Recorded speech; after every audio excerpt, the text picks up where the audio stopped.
Lembaga Perjuangan Hak Buruh Indonesia (LPHBI) terus memperjuangkan nasib seorang buruh atau karyawan yang tidak mendapatkan haknya atau keadilan. Dalam upaya untuk memastikan hak-hak buruh terpenuhi, LPHBI telah mengambil langkah-langkah konkret untuk memberikan dukungan kepada buruh yang terkena dampak tersebut.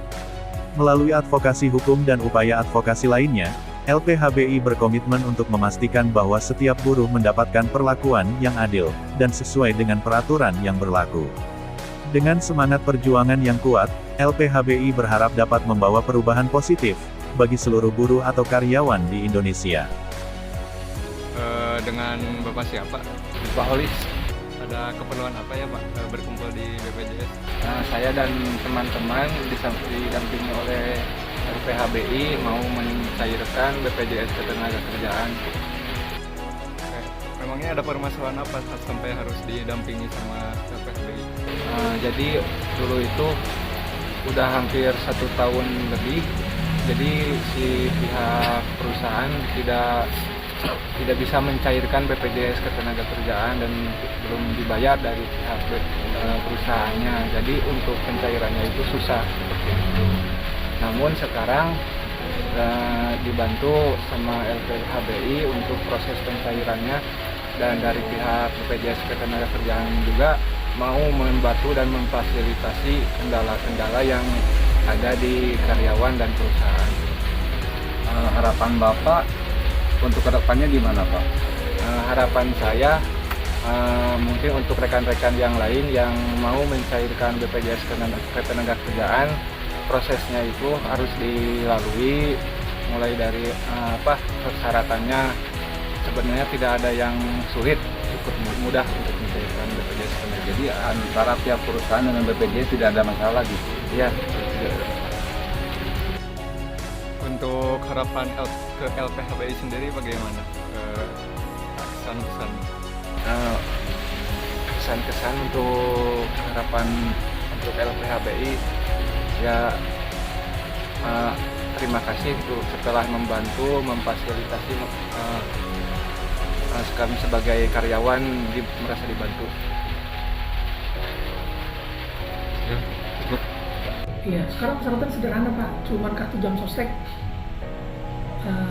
KTP. Sama kartu Paklaring enggak? Kalau meragukan baru kita pakai Paklaring. Ya kan takutnya ada yang aneh-aneh gitu ya. Jadi ada perkembangan dipermudah. Lebih simpel Pak. Lebih simpel. Lebih simpel. Cuman wajibnya itu wajibnya. Kalau yang agak meragukan baru kita lihat. Izin Pak, kalau misalkan ada yang terkendala, misalkan ada pemain terkendala gitu kan di JMO Dibantu Pak. dibantu.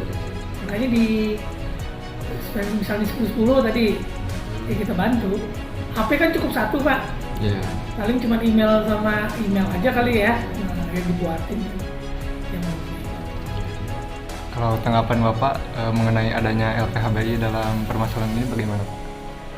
bagaimana dari lembaga itu bisa cakupan perlindungan tenaga kerjanya dilebarkan lagi gitu, membantu. Jadi bukan hanya untuk yang besar dan menengah, tapi kecil, mikro, dan pekerja informal. Karena tahun ke depan, dan dari tahun ini sampai 2026 itu kami fokus ke pekerja informal dan kecil mikro. Nah, apalagi di kota, kalau di Tasik nih Pak ya, itu kita tahu bukan kota industri ya. Kemarin dipaparkan saya lihat itu lebih kepada UKM yang paling banyak. Ya kecil mikro itu paling banyak ternyata karena tingkat kreativitasnya tinggi ya. Nah, itu coba didalami oleh LPHBI biar lebih ini. Terakhir untuk harapannya mungkin Pak untuk Ya semakin sukses ya, semakin maju lah ya. Kemudian bisa dapat kepercayaan dari para pekerja yang ada di mana, di Tasik wilayah kerjanya sampai ya Priangan Timur lah ya. Nah seperti itu gambarannya. terima kasih banyak Pak. Karyawan Taman Wisata Karangresik, apa udah ada titik temu apa belum?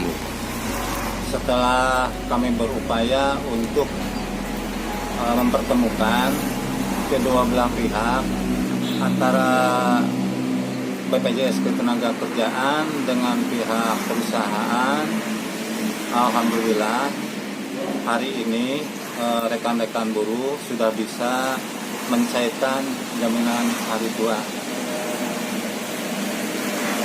Prosesnya berapa lama, Pak? Prosesnya kita tinggal masuk ke aplikasi JMO, bisa 5 menit sampai 10 menit udah nyampe ke rekeningnya masing-masing. Untuk info selengkapnya, Anda bisa kunjungi www.kolocokronews.com.